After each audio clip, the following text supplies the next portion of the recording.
नमस्कार दोस्तों, आप सभी का स्वागत है हमारे YouTube चैनल पर। तो दोस्तों आज हम बात करेंगे डीएलएड प्रथम सेमेस्टर गणित। तो दोस्तों इस वीडियो में जो हम डिस्कस करेंगे प्रतिशत और उसका अनुप्रयोग। जी हाँ दोस्तों, परसेंटेज एंड इट्स यूजेस।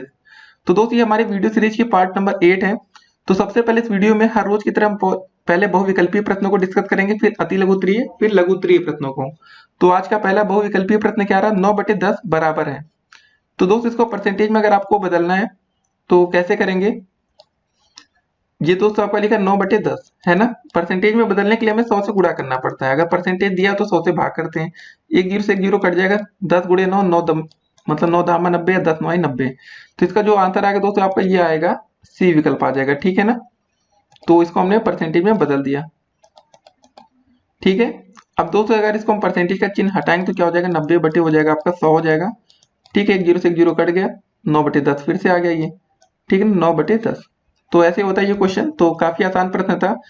तो आप लोग जल्दबाजी में आके हो सकता है कि इस प्रश्न का जो विकल्प है 9/10 दिखा तो 0.9 टिक कर सकते हैं, जो कि गलत होगा। अब देखते हैं आज का दूसरा प्रश्न। दूसरा प्रश्न दोस्तों कह रहा है हमारा 0.125 बराबर है। परसेंटेज में बदलना है, 100 से गुणा कर दीजिए, बस गुणे 100 कर दीजिए। कितना हो जाएगा? 125 आ जाएगा, दो अंक पर दशमलव की तक जाएगा। इसका सही आंसर हो जाएगा हमारा सी विकल्प। दूसरे का भी सी सही होगा। ऐसे क्वेश्चन पेपर में आते हैं तो आपको ध्यान में रखना है। फिर अगला प्रश्न हमारा तीसरा कि 15 + 15 के 15% का मान होगा।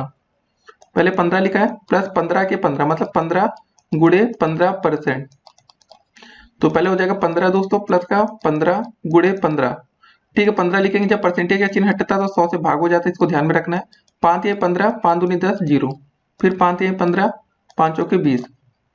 कितना हो गया दोस्तों? 15 प्लस का हो जाएगा 9/4। इसको जरा हम लोग भाग कर लेते हैं, हो जाएगा 15 दोस्तों। 9/4 को क्या लिख सकते हैं? 4 दूनी 8, फिर 1 0, 4 दूनी 8, 4 पंजे 20। जोड़ लेंगे, 15 2 17.25। विकल्प में देखेंगे हम लोग कौन सा सही दिख रहा है आपको। पहला विकल्प देखिए 17.25 का है। ठीक है, ये आपका सही आंसर होगा। अब देखते हैं आज का अगला प्रश्न। चौथा क्वेश्चन है हमारा 10% की साधारण भिन्न होगी। कुछ नहीं करना दोस्तों, 10% लिखा ना, बस परसेंटेज का चिन्ह हटा दीजिए। 10 गुणे, ठीक है, परसेंटेज चिन्ह हटता तो क्या होता है? सिंपल सा भाग होता है 100 से। एक जीरो से एक जीरो कट गया, 1/10 आ गया। बस यही आपका आंसर होगा। पहला विकल्प आप देख रहे हैं चौथे का, ए विकल्प, ये आपका करेक्ट है। ठीक है ना। अब देखते हैं आज का अगला प्रश्न। पांचवा प्रश्न है दोस्तों 20 80 का कितना प्रतिशत है? जो दोस्तों 20 है 80 का मतलब टोटल संख्या दोस्तों आपकी 80 है, तो 80 हमेशा नीचे जाएगा, गुणे 100 हो जाएगा। एक जीरो से एक जीरो कट गया। एक काम करते दोस्तों, ऐसे नहीं काटते हम लोग। 20 से कम 20, 20 चौके 80, 4 से भाग कर देंगे, 4 दूनी 8, 4 पंजे 20। 25% आ गया। उस तरह भी काट सकते थे, लेकिन ये हमको ज्यादा आसान लगा। तो इसका दोस्तों जो विकल्प होगा बी वाला सही हो जाएगा, मतलब पांचवे का बी आंसर सही होगा। उसके बाद आज का अगला प्रश्न देखेंगे हम लोग। तो दोस्तों 6 नंबर क्वेश्चन क्या रहा हमारा कि किसी वस्तु के मूल्य को पहले x% बढ़ाया जाता है, फिर उसको दोस्तों x% घटा दिया जाता है। इस प्रकार कुल कमी या बढ़ोतरी क्या होगी? देखिए ऐसे क्वेश्चन पेपर में आपके आ सकते हैं। ठीक है ना। तो दोस्तों इसका जो सही आंसर होगा वो हम आपको बताते हैं। इसका सही आंसर होगा आपका बी वाला, x²/100% की कमी होगी।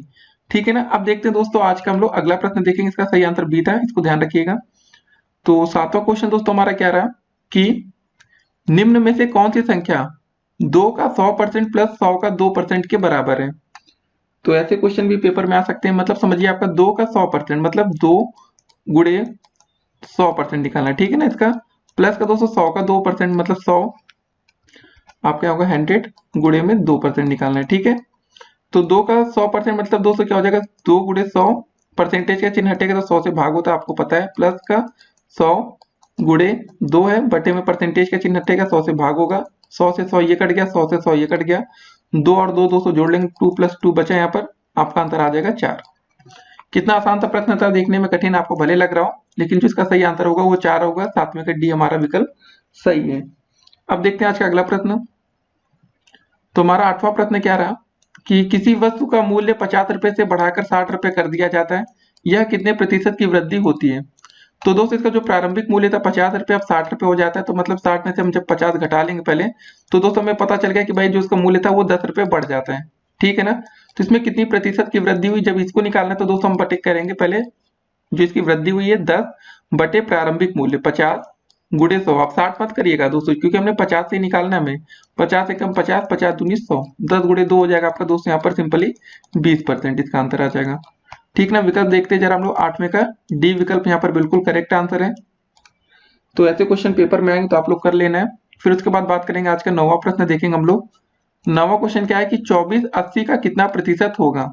इस क्वेश्चन को कैसे करेंगे, फिर से दोस्तों 24 ऊपर आएगा, टोटल बड़ी संख्या नीचे जाती है, गुड़े 100। ठीक है, कैसे करेंगे दोस्तों, एक जीरो से एक जीरो यहाँ पर कट गया, 4 सिंह 24, 4 दूनी 8, 2 एकम 2, 2 पंजे 10, 5 गुड़े 6 हो जाएगा दोस्तों, 30 आ जाएगा ना। हमारा आंसर आ जाएगा 30%। विकल्प देखिए जरा, 9वें का हमारा बी विकल्प बिल्कुल करेक्ट है। अब देखते हैं आज का हम लोग अगला प्रश्न। देखिए हर एक प्रश्न को आपको समझते हुए भी चलना, ये ना हो कि आप भूलते जाएं। तो दोस्तों 10वां क्वेश्चन क्या रहा आपका कि 4 का 3% है, आपको ये बताना है। बहुत ही अच्छा प्रश्न है, काफी बच्चे कंफ्यूज होते हैं। देखिए 4 का 3 निकालना है, ठीक है ना। तो दोस्तों देखिए इसमें 3 ऊपर आएगा, 4 नीचे आएगा, क्योंकि दोस्तों बड़ी संख्या पर 4 है, उसके अंदर दोस्तों 3 आता है 4 के अंदर, ठीक है ना। 3 में 4 थोड़ी नहीं आता है। गुड़े 100 कर देंगे, 4 एकम 4, 4 दूनी 8, 4 पंजे 20, ठीक है ना। बस हो गया 25 गुड़े 3, 25 यहाँ होता है आपका 75%। तो इसका जो सही आंसर होगा आपका डी विकल्प हो जाएगा। इसमें काफी बच्चे कंफ्यूज हो जाते हैं। ऊपर आप सोचेंगे 4 तो ऊपर तो नहीं लिखेंगे, ऐसे तो नहीं लिखेंगे 4/3, ऐसे नहीं दोस्तों करना इस क्वेश्चन को, ठीक है ना। इसमें आपको दिक्कत होती है ऐसे प्रश्नों में। तो बस एक बात का ध्यान रखा करिए कि 4 का 3% हो दोस्तों, या 24 का 80% था दोस्तों। इससे पहले क्वेश्चन हमने क्या देखा, 80 बड़ा था दोस्तों, 80 नीचे गया, ठीक है। तो इसमें दोस्तों 4 और 3 में कौन सा बड़ा है, 4 बड़ा है, तो 4 नीचे जाएगा, बस इसको ध्यान में रखना है। तो दोस्तों बात करेंगे आज का अंतिम बहुविकल्पीय प्रश्न 11 नंबर, 16 सही 2/3 का 24% है। बहुत ही आसान सा प्रश्न है, कैसे करेंगे। पहले लिखा दोस्तों आपका 16 सही 2/3 का 24% है ना। तो 16 सही 2/3 का मतलब पहले पता क्या होगा, 3 गुड़े 16 करेंगे, 16 3 48, 2 50, यहाँ हो जाएगा आपका 50/3 का 24%। तो बस हो गया क्वेश्चन। तो पहले दोस्तों लिख लेंगे आप 50/3, गुड़े में हो जाएगा 24% का मतलब 24% का जब चिन्ह हटता है तो क्या होता है, 100 से भाग होता है। 50 एकम 50, 50 दूनी 100, यहाँ पर आ गया, 2 से भाग करेंगे, ये कितनी बार जाएगा 24, 2 एकम 2, 2 दूनी 4, 12 दूनी 24 होता है ना। फिर दोस्तों 3 एकम 3, 3 चौके 12, तो आपका आंसर कितना आ जाएगा, फाइनली 4 आ जाएगा, ठीक है। तो कितना अच्छा प्रश्न था, आसान सा प्रश्न था। इसका जो सही आंसर हो जाएगा 11 का सी विकल्प। आप देखिए 4 दे रखा है इसमें। तो दोस्तों यहाँ पर हमारे जितने भी बहुविकल्पीय प्रश्न थे वो कंप्लीट हो रहे हैं। तो अब दोस्तों बात करेंगे आपके अति लघुत्तरीय प्रश्नों को देखेंगे। तो चलिए शुरू करते हैं आज के अति लघुत्तरीय प्रश्न। तो दोस्तों चलिए अब शुरू करते हैं आज के अति लघुत्तरीय प्रश्नों को। सबसे पहले 12 नंबर क्वेश्चन क्या रहा हमारा कि 10 का x% बराबर 80 का 20%। तो हमें x का मान बताना है। तो बस आसान सा क्वेश्चन है, 10 का हमारा x% है, 10 गुड़े x% बराबर दोस्तों हो जाएगा हमारा 80, गुड़े में दोस्तों हो जाएगा यहाँ पर 20%, ठीक है ना। बस सॉल्व कर लीजिए, आपका आंसर आ जाएगा। तो हो जाएगा दोस्तों 10 गुड़े x, परसेंटेज का चिन्ह हटेगा, बटे में 100 आ जाएगा, बराबर दोस्तों यहाँ पर हो जाएगा 80 गुड़े दोस्तों लिखा 20, परसेंटेज का चिन्ह हटाएंगे, बटे में 100 आएगा। एक जीरो से एक जीरो कटा, दूसरे जीरो से दूसरा जीरो कट गया, एक जीरो से दोस्तों यहाँ पर एक जीरो कट गया, मतलब यहाँ पर आपका बचेगा x/10 बराबर दोस्तों 8 गुड़े 2, 8 दूनी 16, फिर एक गुड़ा हो जाएगा तो कितना हो जाएगा हमारा 16 गुड़े 10 हो जाएगा। तो हमारा यहाँ से x का मान जो आ जाएगा वो आ जाएगा 160, ठीक है ना। आसान सा प्रश्न था, तो ऐसे क्वेश्चन पेपर में बन सकते हैं, तो आपको ध्यान में रखना है। अब देखते हैं आज का अगला प्रश्न। तो 13 नंबर क्वेश्चन क्या कह रहा है हमारा कि 800 का 2.5% कितना होता है। बस कुछ नहीं करना है, 800 दोस्तों लिखा है ना, 800 का मतलब दोस्तों गुड़ा हो जाता है, 800 गुड़े 2.5, परसेंटेज के चिन्ह हटा दीजिए, पहले परसेंटेज के चिन्ह लगा देते हैं। एक लाइन में स्टेप वाइज मार्किंग होती है दोस्तों, तो थोड़ा बहुत ध्यान रखेंगे। 800 गुड़े 2.5 किया हमने, फिर अगले लाइन में लिख लिया 800 गुड़े 2.5, परसेंटेज का चिन्ह हटेगा, 100 से भाग हो जाएगा, ठीक है ना। 2 जीरो से दोस्तों ये 2 जीरो कट जाता है, फिर 8 गुड़े 2.5 करना है, ठीक है ना। तो 8 लिखा है, गुड़े में 2.5, यहाँ हल्का सा गुड़ा का चिन्ह बना सकते हैं। तो 8 5 40 का 0, 8 दूनी 16, 4 20 होता है, ठीक है। एक अंक पर दशमलव, तो मतलब आपका आंसर आ जाएगा ये 20 कर दीजिए अलग से खाली। तो ऐसे क्वेश्चन आपके पेपर में आ सकते हैं। अब देखते हैं आज का अगला प्रश्न, ठीक है ना। इसका आंसर कितना आया था हमारा 20 आया था। 14 नंबर क्वेश्चन अब हम लोग देखेंगे।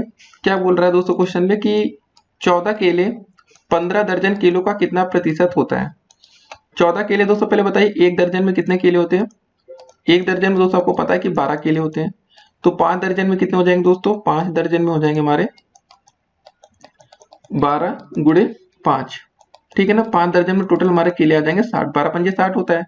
तो 15 केले दोस्तों 5 दर्जन किलो का कितना प्रतिशत है? मतलब 15 केले दोस्तों 5 दर्जन में हमारे होते हैं टोटल 60 केले। इसका परसेंटेज निकाल दीजिए, बस आपका आंसर आ गया। 15 का 15, 15 चौके 60, 4 एकम 4, 4 दूनी 8, 4 पंजे 20। बस कितना होता है दोस्तों ये आपका 25%। कितना आसान क्वेश्चन है। आपको खाली शुरू करना है क्वेश्चन को, लक अपने आप जाएगा। ठीक है ना। पहले आप दोस्तों ये बताएंगे 5 दर्जन किलो में कितना केला होगा, तो हमने निकाल लिया 5 दर्जन में आपके 60 केले होते हैं। इतना भी कर देंगे दोस्तों तो आपको जानवर को लगेगा यार हाँ बच्चे को आता है, स्टेप वाइज मार्किंग में आधा नंबर वो देगा अगर आपका 1 नंबर का प्रश्न है तब। ठीक है, अब देखते हैं आज का अगला प्रश्न। तो 15 नंबर हमारा क्वेश्चन क्या कर रहा है, इसको समझिए कि x का 16% बराबर इतना है, तो हमें x का मान बताना है। तो x का 16%, x गुड़े मतलब 16% बराबर दोस्तों 0.08। तो हमारा हो जाएगा x गुड़े परसेंटेज का चिन्ह हटेगा, 100 से भाग होगा आपको पता है, बराबर 0.08 हो जाएगा ना। तो यहाँ पर हम लोग काम करेंगे x बराबर 100 का गुड़ा है दोस्तों, यहाँ करेंगे 0.08 गुड़े हो जाएगा, 13 गुड़ा हो जाएगा 100 और 16 नीचे था, ये नीचे भाग में आ जाएगा।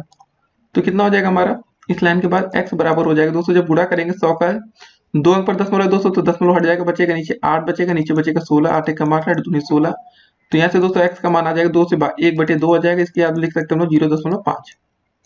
ठीक है, क्वेश्चन कैसा था आप लोग कमेंट करके बता सकते हैं, आसान था कठिन था। अब दोस्तों देखते हैं आज का अगला प्रश्न। तो दोस्तों 16 नंबर क्वेश्चन क्या रहा हमारा, 1 रुपए का 30% आपको ज्ञात करना है। पहले देखिए 1 रुपए की बात है तो इसको 200 पैसे में हम लोग बदल लेते हैं। तो 1 रुपए बराबर क्या होता है आपका, सबको पता होगा 100 पैसे होता है ना। ठीक है ना। अब दोस्तों 100 पैसे का हम 30% निकाल लेते तो ये ज्यादा आसान रहेगा। 100 गुड़े 230% निकालना, तो गुड़े 30 बटे हो जाएगा आपका 100। 2 जीरो से 2 जीरो यहाँ कट गया, मतलब बचेगा आपका सिर्फ 30 पैसे। अब दोस्तों यहाँ पर हम परसेंटेज का चिन्ह नहीं लगाएंगे क्योंकि दोस्तों हम परसेंटेज निकाल चुके हैं। इसका आंसर आ गया हमारा 30 पैसा, या दोस्तों 1 रुपए का ही 30% सीधे निकाल सकते थे, 1 गुड़े 30 बटे 100 कर देते तो भी दोस्तों आपका आंसर आ जाता है, लेकिन वो रुपए में आता है, ये आपका पैसे में। अब देखते हैं आज का अगला प्रश्न। तो हमारा 17 नंबर क्वेश्चन क्या कह रहा है, इसको देखते हैं कि यदि किसी संख्या का 8% 56 है तो वह संख्या आप ज्ञात करिए। तो मैंने हम लोग दोस्तों मान लेते हैं कि माना कोई संख्या p है, उसका 8% जो है आपका कितना है, 56 है। ठीक है ना। तो मतलब दोस्तों हो जाएगा आपका p गुड़े 8/100 बराबर 56 हो जाएगा। बस हो गया क्वेश्चन सॉल्व। तो p बराबर दोस्तों क्या हो जाएगा 56, ये तिरक गुड़ा हो जाएगा, 56 गुड़े में दोस्तों ऊपर 100 चला जाएगा, 8 नीचे भाग में आ जाएगा, तो क्या हो जाएगा 8 एकम 8, 8 सत्ते 56, 7 गुड़े 10 हो जाएगा दोस्तों, तो हमारा कितना मान आ जाएगा 700 आ जाएगा। ठीक है ना। क्वेश्चन कैसा लगा आप लोग बताइएगा कमेंट करके। क्वेश्चन आसान है, अगर आप लोग कोशिश करेंगे तो ये प्रश्न आपके लिए आसान होगा। तो वह संख्या हमारी दोस्तों आ जाएगी 700। ठीक है, अब देखते हैं आज का अगला प्रश्न। तो हमारा 18 नंबर क्वेश्चन क्या रहा है कि एक व्यक्ति अपनी आय का 20% खर्च करता है, यदि वह प्रति माह 5,000 रुपए की बचत करता है तो उसकी मासिक आय कितनी है। ठीक है ना। तो दोस्तों कैसे करेंगे इसको जरा पहले समझते हैं हम लोग। कोई व्यक्ति था दोस्तों, जैसे मान लेते पहले आप समझिए, कोई व्यक्ति जो 100 रुपए कमाता महीने में, ठीक है ना, उसका दोस्तों वो 20% खर्चा कर देता है। तो मतलब 20% खर्चा करने का मतलब दोस्तों 20 रुपए खर्च कर रहा है 100 रुपए का, तो वो बचा कितना रहा है, तो आप समझ गए होंगे दोस्तों, वो बचा 80% रहा है या 80 रुपए बचाता है। ठीक है ना। 20% वो खर्च करता है अपनी आय का, तो 80% वो बचा लेता है, तो वह प्रति माह 500 रुपए की बचत करता है। ठीक है ना। तो मतलब कोई दोस्तों था, वो अगर हम मान लेते वो 20 रुपए कमाता था और उसका दोस्तों वो 80% बचाता था, और दोस्तों हमें बचत दी गई है 1 महीने में 5,000 रुपए की बचत कर रहा है। ठीक है ना। तो उसकी मासिक आय या महीने की आय दोस्तों कितनी हो जाएगी, तो मतलब किसी भी पी का हम 80% निकालेंगे, मतलब 80 बटे हो जाएगा, परसेंटेज का चिन्ह हटाएंगे, 100 हो जाएगा गुड़े 5,000। ठीक है ना।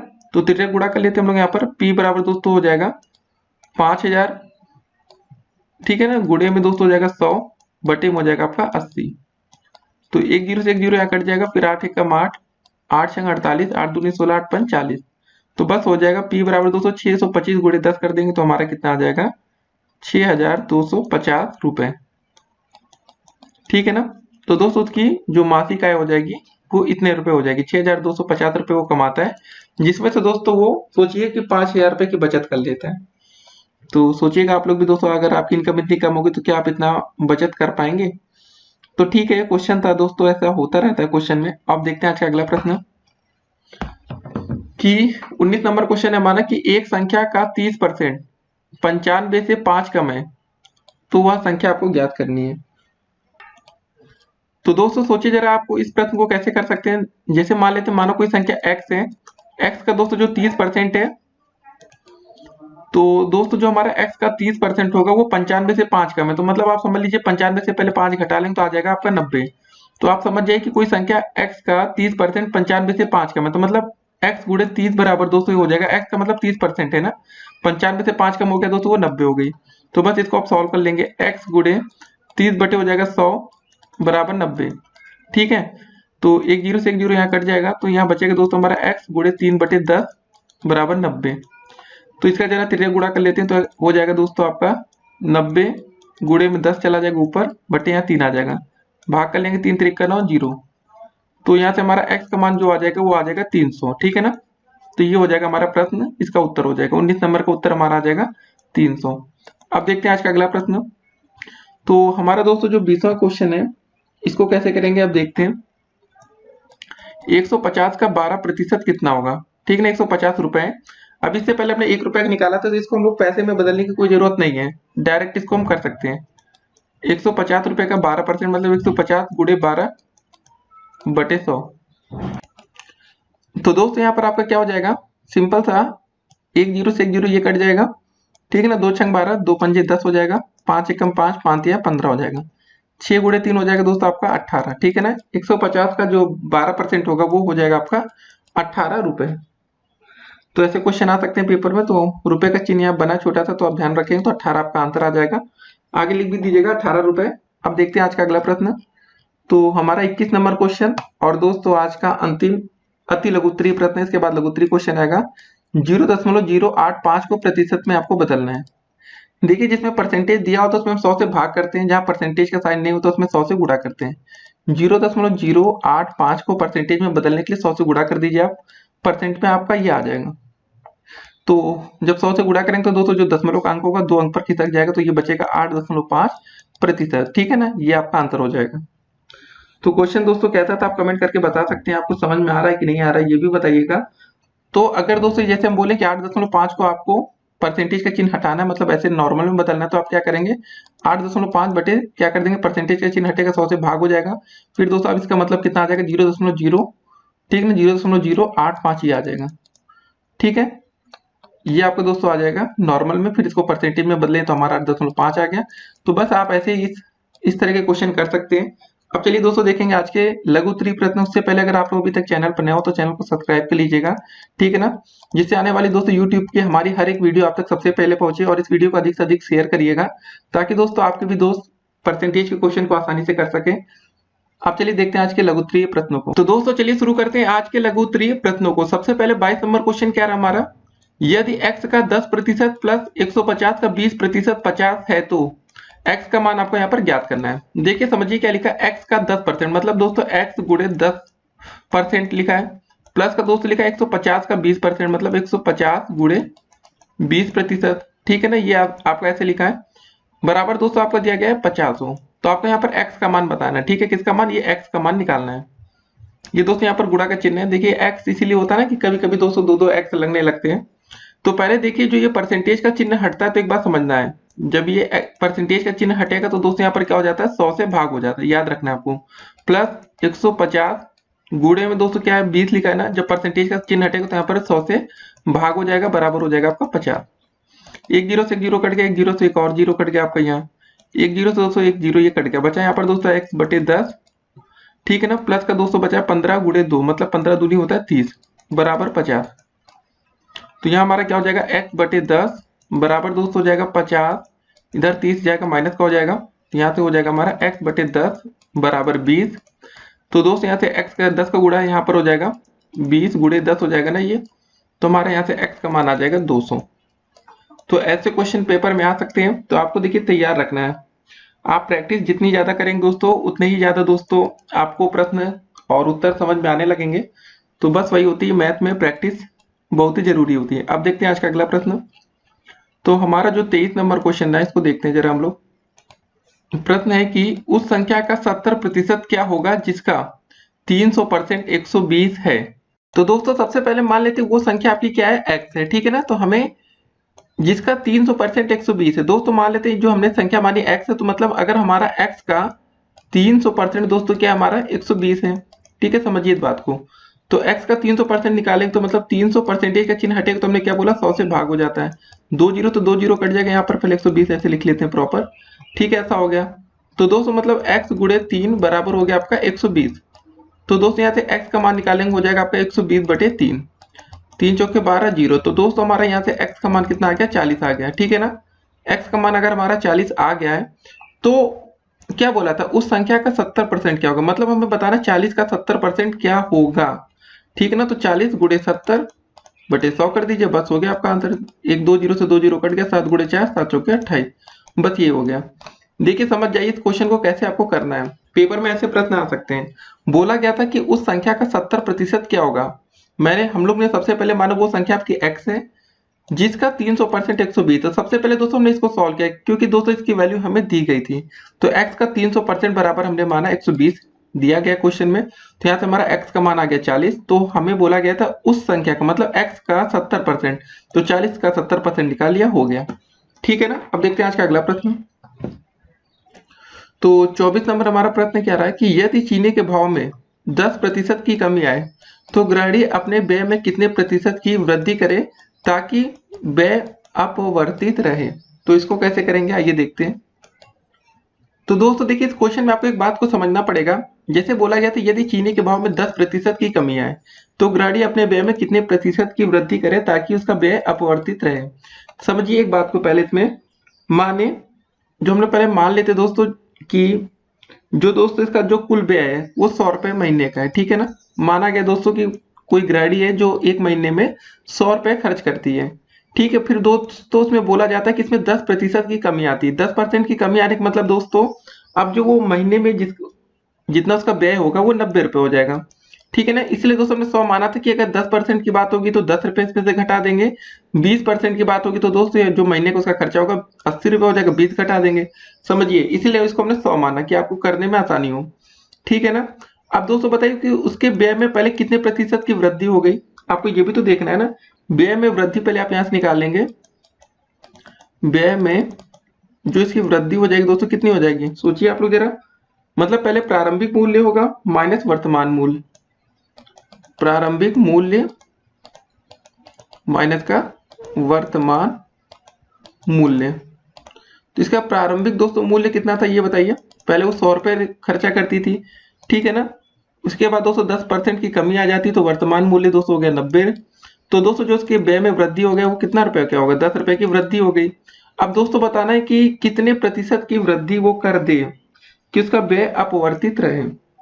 तो देखिए मतलब दोस्तों आपके 90 रुपए में कितने रुपए की वृद्धि करनी पड़ेगी, इस बात को समझिए।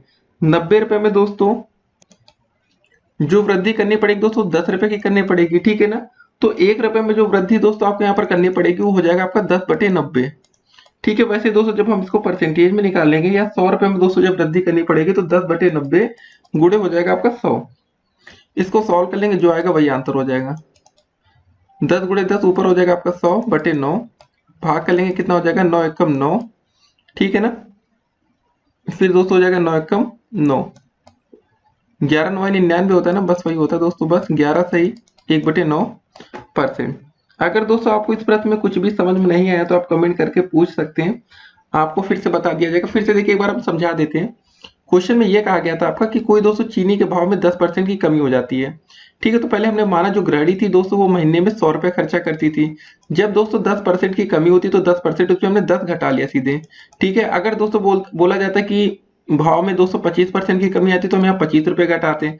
कहने का मतलब दोस्तों इसीलिए हमने माना कि कुछ भी रेशियो हमने स्टैंडर्ड माना 100, जितना भी दोस्तों कम ज्यादा होगा तो वैसे हम निकाल लेंगे। ठीक है ना, ये मान लिया 10% की कमी 10 घटाए 90 रुपए हो गया। अब दोस्तों हम देखते हैं कि व्यय में वृद्धि कितनी होगी। जो पहले उसको 100 रुपए खर्चा करना पड़ता था महीने में, अब दोस्तों देखिए पहले 100 रुपए खर्चा करती थी तो प्रारंभिक मूल्य माइनस वर्तमान मूल्य, अब 90 रुपए खर्चा हो रहा है तो इसमें 10 रुपए का फायदा हो रहा है, व्यय में तो 10 रुपए का फायदा हो गया। उसके बाद दोस्तों हमें निकालना था कि आपको ताकि व्यय में अपवर्तित रहे, इसको दोस्तों ये परसेंटेज में आपको बताना था कि जो आपका 90 रुपए वृद्धि में मतलब 90 रुपए में वृद्धि कितनी करनी पड़ेगी, फिर 1 रुपए में, फिर ऐसे ऐसे करके 100 रुपए में कितना करना पड़ेगा वही आपको बताना था। अब देखते हैं आज का अगला प्रश्न। अगर आपको देखिए कोई डाउट हो तो आप कमेंट करके पूछ सकते हैं। ठीक है ना, 25 नंबर दोस्तों हमारा क्वेश्चन क्या रहा कि 90 विद्यार्थियों की एक कक्षा में 30% लड़के हैं और शेष लड़कियां हैं। कक्षा में लड़कियों की संख्या आपको बतानी है। 90 विद्यार्थियों की कक्षा में कितने 200% लड़के हैं, तो पहले परसेंटेज लड़कों को निकाल लेते हैं। 90 का 30% हम निकालेंगे तो हमें पता चल जाएगा लड़के कितने। पहले एक जीरो से एक जीरो कट गया, एक जीरो से एक जीरो कट गया, 9 त्रिक होता है 27। तो दोस्तों हमारे 27 क्या है, लड़के हैं। ठीक है, तो 90 में से दोस्तों जैसे आप 27 घटा देंगे तो आपको अपने आप लड़कियों की संख्या पता चल जाएगी ना। 10 में से 7 गया 3, यहाँ दोस्तों आपका कितना बचा 8, 8 में से 2 गया 6। ठीक है, तो जो क्लास में दोस्तों लड़कियों की संख्या होगी वो कितनी होगी, 63 गर्ल्स हो जाएंगे। ठीक है ना, गर्ल्स की संख्या आ गई 63। तो देखिए ऐसे आसान से प्रश्न भी आपके पेपर में आ सकते हैं, तो आपको हर तरह के प्रश्नों के लिए तैयार रहना है कि कैसे भी क्वेश्चन आए उसको आप कर सकें। फिर से बता दे रहे हैं, 90 पर मतलब बच्चों की संख्या थी विद्यार्थियों की, जिसमें से 30% लड़के थे। तुरंत ही दोस्तों हमने 90 का 30% निकालिए तो हमें लड़कों की संख्या पता चल गई, 27 लड़के हैं और शेष लड़कियां दोस्तों। तो मतलब सिंपल सी बात है, टोटल विद्यार्थियों में से लड़कों की संख्या घटा लेंगे तो हमें लड़कियों की संख्या मिल जाएगी। आज का अगला प्रश्न देखते हैं, 26 नंबर क्वेश्चन। एक संख्या के 60% और 20% के बीच का अंतर 500 है, तो इस संख्या का 70% कितना होगा, आपको ये बताना है। फिर दोस्तों सोचिए इसको आपको करना कैसे। पहले बोला गया एक संख्या के, दोस्तों पहले मान लेते कोई संख्या x है, x के ठीक है ना 60 और 20% का अंतर, मतलब दोस्तों 60 माइनस 20 कर दीजिए। आगे दोस्तों परसेंटेज का चिन्ह लगा, इसको ध्यान में रखना है। अंतर दोस्तों आपका 500 है, बस सॉल्व कर लीजिएगा हो जाएगा। तो 60 में से दोस्तों 20 गया, कितना बचेगा दोस्तों आपका 40 बचेगा। ये परसेंटेज का चिन्ह है, मतलब जब दोस्तों ये हटता तो नीचे 100 से भाग हो जाता, आपको पता है, बराबर हो जाएगा दोस्तों आपका 500। एक जीरो से एक जीरो ये कट गया, 4/10 बचा, तो मतलब x बराबर हो जाएगा दोस्तों, ये 10 का गुणा यहाँ पर हो जाएगा 500 गुणे 10 हो जाएगा ऊपर, नीचे दोस्तों ये 4 नीचे चला जाएगा भाग में, बस सॉल्व कर लीजिए आपका आंसर आ जाएगा। कितनी बार जाएगा, 4 एकम 4, ठीक है ना, 1 0 4 दूनी 8 4 पंजे 20, तो यहाँ से हमारा x का मान जो आ जाएगा 1250 आ जाएगा। ठीक है, फिर दोस्तों प्रश्न में क्या बोला गया था आगे, तो इस संख्या का 70% कितना होगा, मतलब बोला गया दोस्तों जो हमारा 1250 आया इसका 70% बताना है। 1250 का 70%, बस हो गया क्वेश्चन आपका। 70% है तो परसेंटेज का चिन्ह हटेगा तो 100 से भाग हो जाएगा, बस 2 जीरो से 2 जीरो कट गया, 7 पच्चे 35 का 5 हासिल आया 3, 7 दूनी 14 3 17, 7 एक कम 7 है 8, आपका आंसर आ जाएगा 875। तो ऐसे क्वेश्चन दोस्तों आपके पेपर में आएंगे, तो आपको तैयार रखना है, हर एक तरह के प्रश्न के लिए तैयार भी रहना है। ठीक है ना, अब देखते हैं आज का अगला प्रश्न। फिर समझ लीजिए आप लोग कि बोला गया एक संख्या के 60% और 20% का अंतर, मतलब दोस्तों पहले हम लोग ने माना कोई संख्या x है, उसका 60 और 20 का अंतर, देखिए 60 माइनस 20 कर दिए, अंतर दोस्तों आपको दिया गया 500। बस जैसा प्रश्न बोले वैसा ही करना है, आपको दिमाग नहीं लगाना है। 27 नंबर क्वेश्चन क्या है, एक गांव की जनसंख्या 5000 है, इसमें 60% लोग नौकरी और 20% लोग खेती करते हैं तथा शेष बेरोजगार हैं, तो गांव में बेरोजगारों की संख्या आपको बतानी है। ठीक है ना, तो आपको पता चल गया होगा कि इस गांव में बेरोजगार कितने लोग हैं, पहले आप ये बताइए। सिंपल से बहुत ही आसानी से कर सकते हैं, एक गांव की टोटल जनसंख्या हमारी 5000 है, ठीक है ना, इसमें से 60% लोग नौकरी करते हैं, 20% लोग खेती करते हैं, मतलब दोस्तों 80% लोग कुछ ना कुछ काम करते हैं। बचे दोस्तों कितने लोग, बेरोजगारों की संख्या दोस्तों आप समझ गए होंगे, परसेंटेज से देखा जाए तो सिंपल था 20% लोग ही बेरोजगार है, तो सीधे इसका 20% हम निकाल देते हैं 5000 का, तो 5000 का 20% निकालेंगे तो 20 करेंगे, परसेंटेज का चिन्ह हटेगा, नीचे 100 से भाग हो जाएगा, 2 जीरो से 200 2 जीरो कट जाएगा, 50 गुणे 20 5 दूनी होता है 10 होता है। ठीक है, 2 जीरो और बढ़ा लीजिए, मतलब 1000 लोग क्या होंगे इसमें बेरोजगार होंगे। क्वेश्चन आसान था यह दोस्तों, इसको एक और तरीके से कर सकते थे, पहले 5000 60% प्लस 20 करके जोड़ के 80% लोग निकाल लेते, जिसमें से हमें ये पता चलता है कि इसमें इतने लोग रोजगार हैं। ठीक है ना, तो बस उस तरह भी कर सकते थे, लेकिन हमें पता बेरोजगारी की संख्या निकालनी थी, तो हमने क्या किया इस क्वेश्चन में 60% को जोड़ लिया, 20% को जोड़ लिया, हमें पता चल गया 80% लोग भाई रोजगार है, कुछ ना कुछ काम करते हैं, नौकरी खेती करते हैं, हमें बेरोजगारों को निकालनी थी। टोटल दोस्तों जो परसेंटेज होगा वो 100 होता है, 100 में से हमने 80 घटाया, तो मतलब 20% पता चला कि 20% लोग इस गांव में बेरोजगार हैं, तो 5000 का 20% निकाला तो हमारा 1000 मान आ गया, यही हमारा उत्तर है। अब देखते हैं आज का अगला प्रश्न। तो 28 नंबर हमारा प्रश्न क्या रहा है कि एक परीक्षा में 30% विद्यार्थी गणित में फेल हुए और 40% छात्र रसायन विज्ञान में फेल हुए। यदि 10% विद्यार्थी दोनों विषयों में फेल हुए तो कितने प्रतिशत छात्र पास हुए, आपको ये बताना है। ठीक है ना, अच्छा प्रश्न है ये काफी। तो दोस्तों एक काम करते हैं, पहले इस प्रश्न में मान लेते हैं टोटल जो विद्यार्थियों की संख्या है वो कितनी है, हमारी 100 है। ठीक है ना, तो मान लेते हैं अभ्यर्थियों की जो कुल संख्या है, माना कुल विद्यार्थी आपके दोस्तों कितने हैं, वो आपके 100 हैं। ठीक है, माना कुल विद्यार्थी बराबर आपके 100 हो जाएंगे, ठीक है ना। तो इसमें जो से गणित में फेल होने वाले विद्यार्थियों की संख्या देखिए आप, गणित में जो फेल हुए हैं 30% छात्र, तो गणित में जो फेल हो रहे हैं तो मतलब गणित में फेल मतलब हो जाएगा आपका दोस्तों सिंपल था 30। देखिए 100 का, जैसे मान लेते टोटल दोस्तों आपका परसेंटेज 100 है, ठीक है ना, या 100 टोटल विद्यार्थी हैं, इसका जो 30% आएगा वो 30 होगा, 25% 25 होगा, मतलब सिंपल सी गिनती होती है, जो भी दोस्तों बोल दिया जाए इसका मतलब 40% 40 ही होगा, इसीलिए दोस्तों हम लोग 100 मानते हैं सबको, ठीक है। उसके बाद दोस्तों बात आ रही है कि रसायन विज्ञान में, रसायन विज्ञान में दोस्तों जो फेल हो रहे हैं में फेल छात्रों की संख्या कितनी दोस्तों यहाँ पर दिया गया है 40%, मतलब रसायन विज्ञान में 40 बच्चे फेल हो जाते हैं यदि 10% विद्यार्थी दोनों विषयों में फेल होते हैं। इस बात को समझिए, जो दोनों विषयों में फेल होने वाले विद्यार्थी हैं, ठीक है ना, दोनों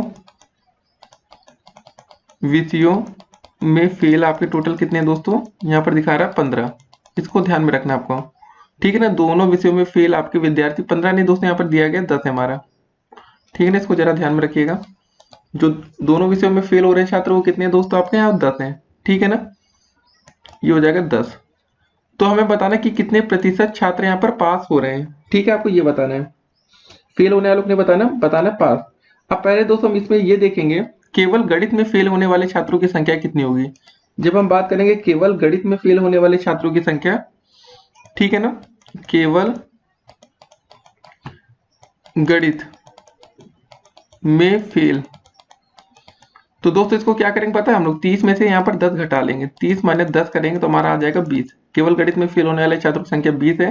अब केवल रसायन विज्ञान में निकालेंगे हम लोग, केवल रसायन में फेल दोस्तों छात्रों की संख्या हो जाएगी आपके यहाँ पर 40 माइनस का 10 बराबर दोस्तों हो जाएगी हमारी 30, रसायन में 30 लोग फेल हैं। उसके बाद दोनों विषयों में फेल दोस्तों हमारे कितने 10 हैं, ठीक है ना। तो अनुत्तीर्ण होने वाले टोटल विद्यार्थी हम निकालेंगे, कुल विद्यार्थी, जी हाँ दोस्तों, जो आपके फेल हो रहे हैं या अनुत्तीर्ण लिख सकते हैं, फेल कुल विद्यार्थी दोस्तों आपके कितने हो जाएंगे आपको पता है, सबको जोड़ लेंगे हम लोग, 20 को जोड़ेंगे, 30 को जोड़ेंगे, और दोस्तों जो आपका यहाँ पर दिया गया दोनों विषयों में फेल, ठीक है ना, 20 प्लस हो जाएगा 30 प्लस का 10, तो दोस्तों हमारी जो परसेंटेज टोटल आ जाएगी वो हो जाएगी 60% ना, सब में दोस्तों जोड़ लेंगे तो हमारा आ जाएगा टोटल जो फेल होने वाले छात्रों की संख्या वो 60 हो जाएगी। अब हमें दोस्तों बताना था कि कितने प्रतिशत छात्र पास हुए, तो टोटल हम 100 में से निकालते हैं, तो ये दोस्तों टोटल फेल छात्रों की संख्या 60 है या 60% कर सकते हैं, तो टोटल पास होने वाले छात्रों की संख्या कितनी हो जाएगी, कुल पास छात्रों की संख्या, तो 100 में से हम 60 घटा देंगे मतलब फेल छात्रों को, तो हमें पता चल जाएगा 40, तो इसका जो आंसर आएगा वो 40% छात्र ऐसे होंगे जो इसमें परीक्षा को पास कर जाएंगे। क्वेश्चन काफी अच्छा था और आसान था, अगर आप इसको समझ जाएंगे तो डेफिनेटली पेपर में कभी गलती नहीं करेंगे। फिर से समझ लीजिए दोस्तों, कोई परीक्षा थी जिसमें से 30% विद्यार्थी गणित में फेल हुए, 40 इस रसायन विज्ञान में, ठीक है ना। अगर दोस्तों यहाँ पर दोनों विषयों का जिक्र ना होता तो क्वेश्चन करना काफी आसान होता, लेकिन दोस्तों बोला गया कि 10% छात्र दोनों में फेल हो रहे हैं, तो सबसे पहले हमने मान लेते टोटल जो छात्र थे वो 100 थे, 100 का दोस्तों 30% मतलब 30 छात्र गणित में फेल होते हैं, पहले 40 रसायन में। लेकिन दोस्तों जब बात होती है 10% छात्र दोनों विषयों में फेल होते हैं, तो हम पहले ये निकालेंगे कि केवल गणित में कितने फेल हुए, केवल फिर रसायन विज्ञान में कितने फेल होते हैं, फिर उसके बाद दोनों विषयों में फेल छात्रों की संख्या जोड़ के हमें ये पता चल जाएगा टोटल अनुत्तीर्ण छात्र कितने हैं। तो ऐसे करके हम इस क्वेश्चन को कर सकते हैं। अब देखते हैं आज का अगला प्रश्न। तो आपके सामने दोस्तों अगले प्रश्न के लिए हमें आपको एक चित्र देने वाले हैं, ठीक है ना, चलिए चित्र बना लेते हैं हम लोग, ठीक है।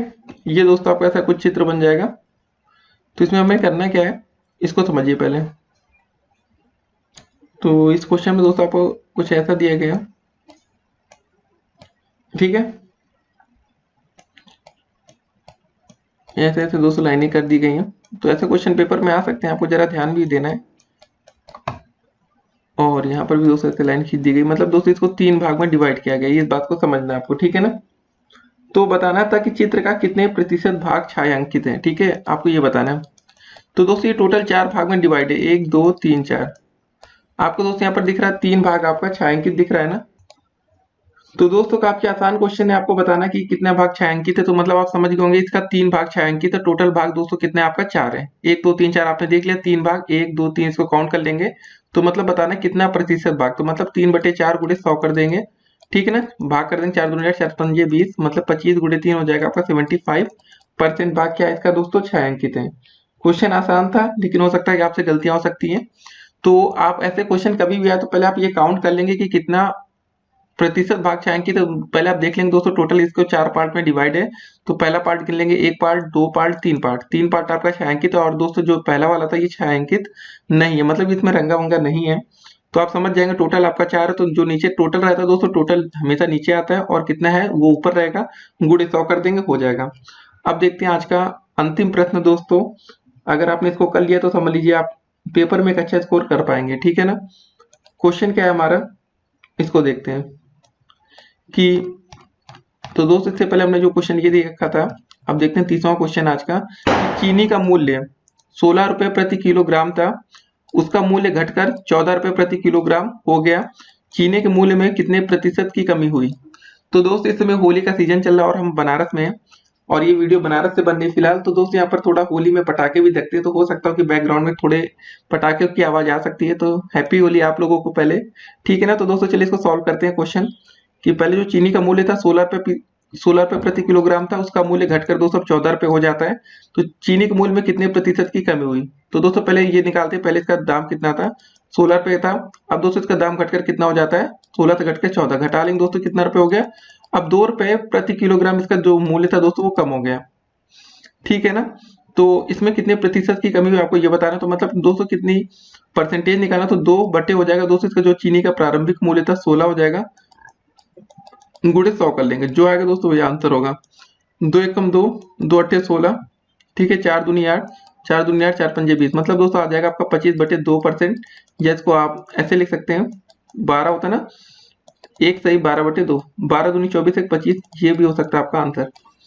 तो बहुत ही अच्छा प्रश्न था। तो उम्मीद करेंगे दोस्तों आपको परसेंटेज काफी अच्छे से समझ में आ गया होगा, और अगर आपको कोई दोस्तों डाउट हो तो आप कमेंट करके हमसे पूछ सकते हैं। तो फिलहाल दोस्तों परसेंटेज के ऐसे ही क्वेश्चन आपको पेपर में देखने को मिलने वाले हैं, और कुछ अलग से नहीं आने वाला। तो काफी क्वेश्चन हमने इस वीडियो में डिस्कस कर लिया है, उम्मीद करेंगे कि आप पेपर में आप एक अच्छा स्कोर कर सकते हैं, ठीक है ना। तो इसको हमने कैसे किया फिर समझ लीजिए। कि जो चीनी का मूल्य था दोस्तों पहले 16 रुपए में बिक रहा था, फिर उसका दोस्तों मूल्य घटकर आज 14 रुपए हो जाता। तो मतलब पहले 16 में से हम 14 घटा लेंगे तो हमें ये पता चलेगा कि कितना रुपए मूल्य इसका कम हुआ, 2 रुपए कम हुआ था ना। अब उसमें चीनी के मूल्य में कितने प्रतिशत की कमी हुई आपको ये बताना। तो दोस्तों जो ये है इतने परसेंटेज की कमी हुई।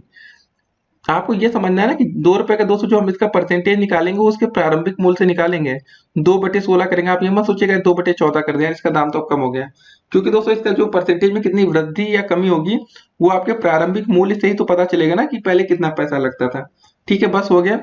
तो उम्मीद करेंगे दोस्तों आपको इस वीडियो को समझ में आया होगा। चैनल पर नए हो तो चैनल को सब्सक्राइब कर लीजिए, आने वाली वीडियो की हर एक नोटिफिकेशन आपको सबसे पहले मिलेगी, ठीक है ना। और इस वीडियो को अधिक से अधिक अपने दोस्तों के साथ शेयर कर दीजिएगा। तो ठीक है, फिर मिलेंगे, तब तक के लिए स्टे कनेक्टेड।